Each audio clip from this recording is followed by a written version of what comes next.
जहां Valentine day को लेकर टीना बहुत एक्साइटेड होती है, वहीं नवाब कहता है कि वह उसे एक बेहतरीन सरप्राइज देगा। लेकिन जैसे ही कॉलेज में वैलेंटाइन डे के गेम्स शुरू होते हैं और सभी मस्ती कर रहे होते हैं, नवाब गाड़ी की डिग्गी में जाकर छुप जाता है।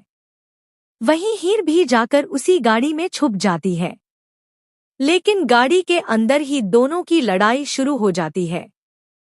प्रिंसिपल और टीचर्स उन्हें देख लेते हैं और बाकी स्टूडेंट्स भी सब कुछ देख लेते हैं। सभी लोग हीर को ही गलत ठहराते हैं, लेकिन नवाब उसका साथ देता है और कहता है कि गाड़ी के अंदर वह भी था, तो सिर्फ एक लड़की को ही क्यों दोष दिया जा रहा है। यह देखकर टीना की हालत खराब हो जाती है और वह खुद को कमरे में बंद कर लेती है। नवाब उसके पीछे पीछे जाता है उसे संभालने के लिए।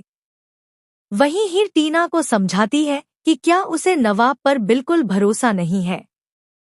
हीर को बुरा भी लगता है क्योंकि वह समझ चुकी है कि टीना और नवाब की वजह से उसका सपना लगभग टूट गया था और वह कॉलेज से निकाल दी जाती, लेकिन अर्जुन की वजह से वह बच गई।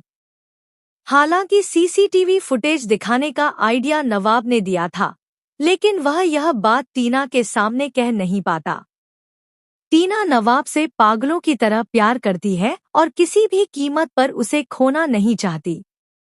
वहीं हीर कहती है कि तुम भी चीटर हो और नवाब भी चीटर है, तुम दोनों एक दूसरे को डिजर्व करते हो। दूसरी तरफ हीर की कजिन उससे पूछती है कि क्या वह नवाब से प्यार नहीं करती या फिर किसी और को चाहती है, क्या वह अर्जुन है। तभी नवाब का कॉल आता है, लेकिन हीर उसे ब्लॉक कर देती है।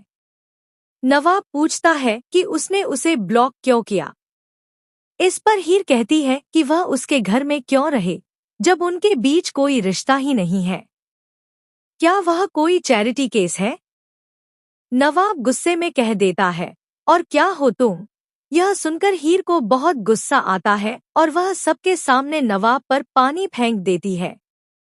अब तक हीर इस रिश्ते को बचाने की कोशिश कर रही थी, लेकिन अब हद हो चुकी है। नवाब अगर इसी सोच में रहेगा तो हीर आखिर कब तक सहती रहेगी। इसलिए अब वह नवाब को सबक सिखाने का फैसला करती है।